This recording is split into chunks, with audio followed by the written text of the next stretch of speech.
Fala galera, beleza? Sejam bem-vindos a mais um vídeo do nosso canal. O vídeo de hoje vai trocar uma ideia sobre o RBRR, fundo high grade da RBR, que está sendo negociado com um grande desconto, né? Até curioso isso, a gente vê esse momento de mercado que a gente está vivendo, tá cheio de fundo high grade, enfim, papel no geral, mas falando de high grade especificamente, cheio de fundo high grade, pagando IPCA mais 10 e tal. A gente já viu a tabelinha de sensibilidade desse fundo já.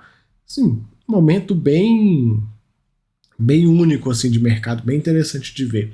Enfim, durante o mês tiveram algumas movimentações aí, ele está sempre mexendo, né? Até porque uma parte da carteira dele é uma carteira tática, que ele gira bem, a RBR sabe fazer esse tipo de giro.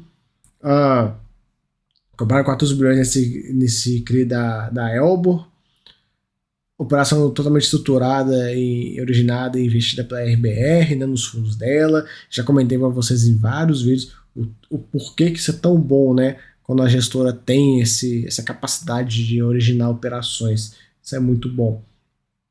Enfim, serei mais 3 operação e a taxa, de acordo com movimentações que ela fez aí, é que pode chegar a CDI mais 4. Bem interessante. Compraram também 11 bilhões no barulho logístico, também originado, estruturado tudo pela RBR, PCA mais 7,5, venderam esse 14 milhões do BTG Malls. E ele coloca, ó, dentro da estratégia de secundário de crise, né, de giros, fizeram algumas movimentações, venderam 1,2 bilhões nesse Brookfield PCA, compraram lá atrás com IPCA mais 8,85 e venderam agora IPCA mais 8,09, fizeram compressão de taxa, e aí teve um retornozinho que foi equivalente a IPCA mais 15,3. Muito bom esse giro que eles fazem. E eles venderam também parte do Elbor que eles tinham estruturado cá em cima, né? Isso é bem interessante, porque eles fizeram a operação esse mês e já venderam parte dela. Olha só o retorno, CDI mais 411% de forma anualizada. E isso é um ponto, é uma vantagem de quando a gestora estrutura as próprias operações. Por quê? Vamos imaginar o seguinte: você está no mercado, você quer comprar um CRI e tal, e enfim, você não tem esse acesso que a RBR tem, mas você tem dinheiro. Você não tem acesso, mas você tem dinheiro. Geralmente você tem as duas coisas, mas imaginemos que você tem o dinheiro. E aí, a RBR vai lá, faz totalmente essa operação, investe 100%, e a RBR vai pro mercado e fala: cara, tem essa operação aqui que só eu tenho, estruturei e tal, não sei o que. Você quer comprar? Aí o cara olha, fala: vou comprar esse negócio aqui. Também com compressão de taxa, lá compraram estruturaram a CDI mais 3, venderam a CDI mais 2. Então, conseguiram fazer uma movimentação, um girozinho tático, e isso mostra um dos pontos, né, da capacidade de estruturação da gestora, porque quando os caras começam a fazer esse tipo de operação, eles começam a aparecer com várias operações muito boas, e aí o mercado fica de olho, e aí às vezes ele origina uma operação, e para você ter essa capacidade também é um ponto, né, sobre isso. Para você ter essa capacidade, você tem que bancar a operação 100%. Ninguém vai chegar e falar assim: vamos fazer um CRI aqui com você, senta aí, beleza, eu quero um CRI de 100 milhões de reais. Aí você vai virar do outro lado da mesa e falar: não, mas eu só tenho 20. Não vai, o cara não vai fazer com você. Agora, outra coisa é você sentar com a empresa, né? A gestora fala assim: cara, eu preciso de um CRI, 100 milhões de reais e tal, não sei o quê. Aí eu viro pra você do outro lado da mesa e falo: cara, eu garanto a captação. Meus fundos pegam tudo. A gente vai captar 100%. Acabou. E aí acaba que a gente negocia uma taxa melhor e tal, enfim. E aí você tem uma operação boa, você pode vender no secundário com certa tranquilidade. Então, se você queria, né, usando o exemplo dos 100 milhões, e você não quer pegar os 100 milhões, acho que fica um pouco aumenta muito a exposição, etc, etc, etc. Você fala: agora eu fiz um esforço aqui para pegar os 100 milhões, o cara quer saber, eu vou vender uns 30 aqui. E aí você vai para o mercado secundário e vende, fazendo compressão de taxa e tal, fazendo ganho de capital. E aí você ainda ganha um dinheiro em cima disso. Cara, é bem interessante gestoras que têm essa capacidade. E não são todas, viu? Enfim, portfólio 42 operações, o fundo de 1,3 bi, né? Esse é um grande fundo de CRI que a gente tem. Até um ponto que eu já comentei, né? Ele tem, juntamente da RBR, tem um irmão dele, né? O RBRY, só muda uma letra aqui, que antigamente era o High Yield, eles mudaram de nome, etc. Mas eles são muito parecidos, eu já comentei várias vezes, né? Que seria extremamente interessante uma incorporação, que aí iria para um fundo de quase viraria, né? Um fundo de quase 1,7 bi, ficaria bem robusto. Enfim, carteira dele Considerando a marcação a mercado, CDI mais 3, IPCA mais 7,3, sendo que o grosso desse fundo está em inflação, né? Até curioso isso, que a gente vai ver o gráfico de alocação para o indexador, o CDI foi subindo e ele foi aumentando a participação em IPCA, tipo, meio contrário do que todo mundo fez, né? Enfim, pagou 95 cents, que em relação à cota mercado aí de final de mês dá 1,14, que anualizado dá quase 15%. Interessante de ver. Liquidez é boa, tem nem o que falar. Aqui, né, mais dados. O que pesa nesse fundo são as taxinhas, né? Tem uma taxa de performance sem vergonha aqui, poderia não ter.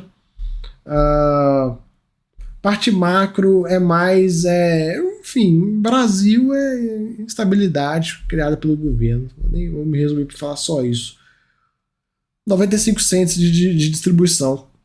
O ponto principal é correção monetária. Olha só o destaque do mês, né? Receita mais que o dobro do patamar lá de novembro. Bem interessante de ver. Uma parcela bem grande de correção monetária aí, e isso deve continuar crescendo nos próximos meses aí e tal. Vai ajudar o fundo a conseguir segurar esse patamar de distribuição. Enfim, 95 centavinhos aí. Vamos descendo. Tá com uma reserva de 29 cents. Faltou falar, mas ele tem 29 cents de reserva e tem 31 centavos de inflação acruada ainda, que não virou caixa, né? Enfim. Aqui o retorno dele, tá? O fundo é novo, né? De abril de 2018, não tem aquele vasto histórico. Tá começando a ter um histórico legal, né? Passa ali dos seus 5 anos, começa a ficar interessante. Aqui o ponto, ó, tabelinha de sensibilidade. Cara, olha isso. R$84, que foi o fechamento, que é mais ou menos o valor que tá hoje, né? Tá dando aí IPCA mais 10. Claro, tem os custos do fundo e tal, cai para IPCA mais 9,28. Mas, cara, que taxa, hein? Que taxa isso aqui. Tem vários, são vários fundos que estão com nível de desconto bem elevados, com um retorno assim, fora da realidade. Bem interessante de ver essa questão. E, cara, quer saber mais fundos que estão com esse nível de retorno? Lá na área de membros eu comento bastante sobre isso, mostro o pessoal, né? De vez em quando faço um apanhado, mostro o mercado, vamos ver o que tá com preço aí demasiadamente barato. Enfim, assina lá, planos para todos os gostos. Esse fundo ele trabalha com tripé de estratégias. Não só ele, todos os fundos da RBR tem essa pegada. Tem a estratégia core, que é o que ele vai carregar, boas operações e tal. Operações, como ele diz aqui, ó, off-market. Acesso restrito aos investidores profissionais. Também acesso restrito a operações que eles próprios originam, né?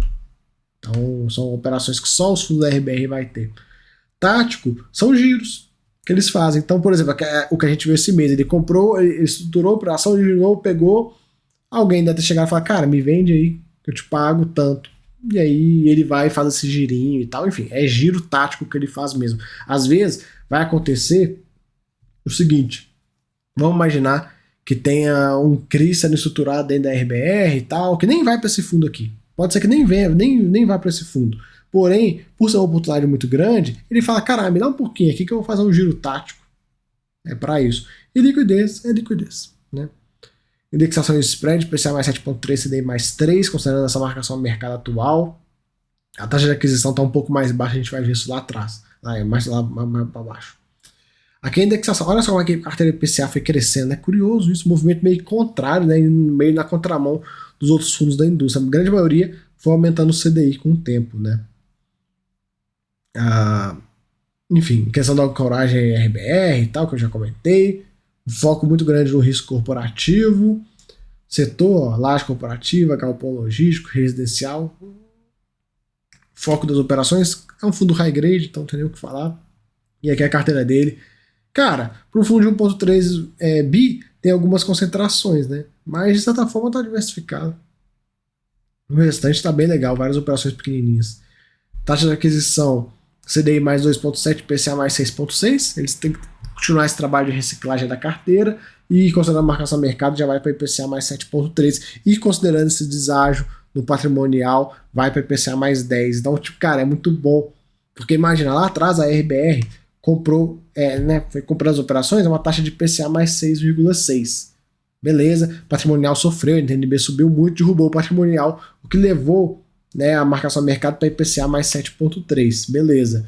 patrimonial já caiu. E aí o valor a mercado ainda caiu ainda mais, o que levou o retorno do fundo intrínseco para IPCA mais 10. Então, cara, bem interessante. Você sai de IPCA mais 6,6 para IPCA mais 10.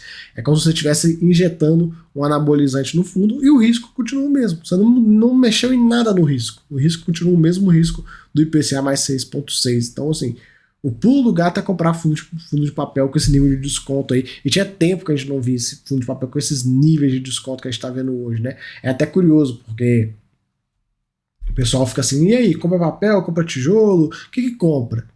Cara, não existe receita de bolo, tá tudo barato. Não tem o que falar. Tem vários fundos de papel com níveis de desconto absurdo, vários fundos de tijolo também.